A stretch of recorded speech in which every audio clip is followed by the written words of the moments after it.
हाय नमस्कार जय जगन्नाथ सांग मैंने केमती अच्छा आशा कर समस्ते भलि थे तो मुझे भलि अच्छी तो चलते आज गोटे नुआ वीडियो स्टार्ट करवा। तो सांग मैंने मु पूर्व वीडियो शेयर करी 7 मंथ ऑफ प्रेगनेंसी माने 7 मासर जो मैंने प्रेगनेंसी अच्छी जो मानकर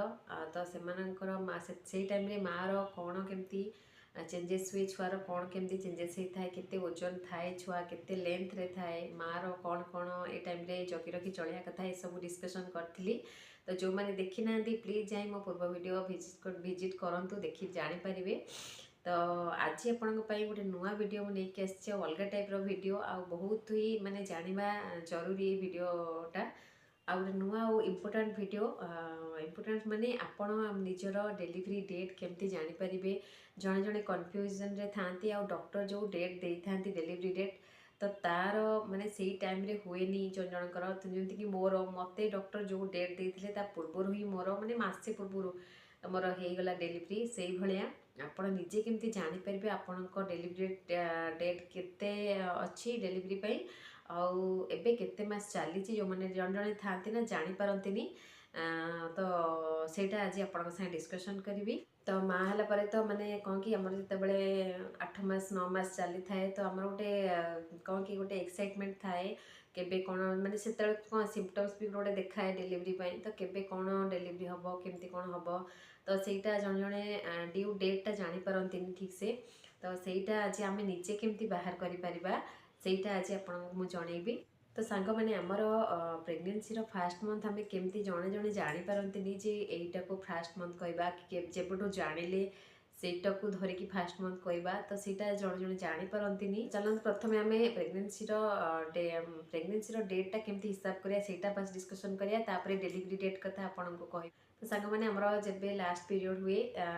सेठू जो आम हिसाब करवा लास्ट पीरियड जो फास्ट दिन था सेठू हिसाब करवा आमर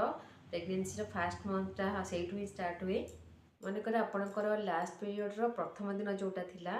सेठू आम हिसाब करवा आमर फास्ट मंथ ही से स्टार्ट हुए।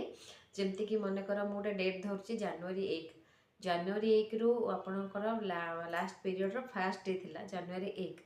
तो सेठू आमर फेब्रुआरी 1 को आम फास्ट मंथ बोली धरवा। तो बुझीपारे सांग मैंने आमर जेबे लास्ट पीरियड होता तार फास्ट डे जोटा थिला आमर लास्ट पीरियड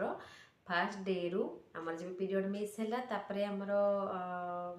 फेब्रुआरी 1 थर जनवरी 1 रे लास्ट थिला फेब्रुआरी 1 को आम गोटे मस बोली धरवा प्रेगनेंसी फास्ट मसटा से भाया डेलीवरी डेट आम केम जाना। तो सांग मैंने आपणकर डेलीवरी डेट जानापी आपणकर जब लास्ट पीरियड होता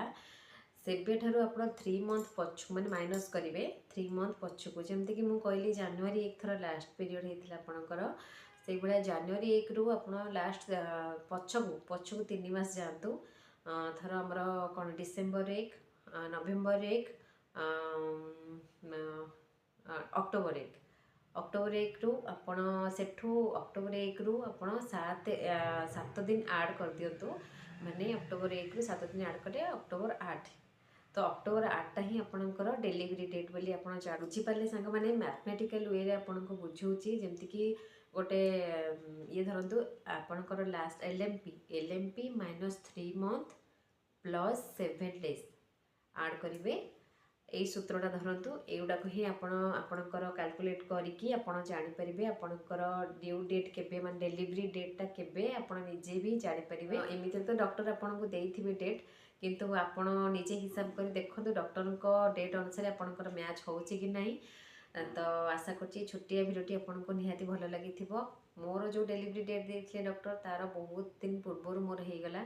तो से भाया आप निजे हिसाब करूँ आपणकर डेलीवरी डेट के बाहर गोटे फनी वे नियंतु वीडियोटी को जो मैंने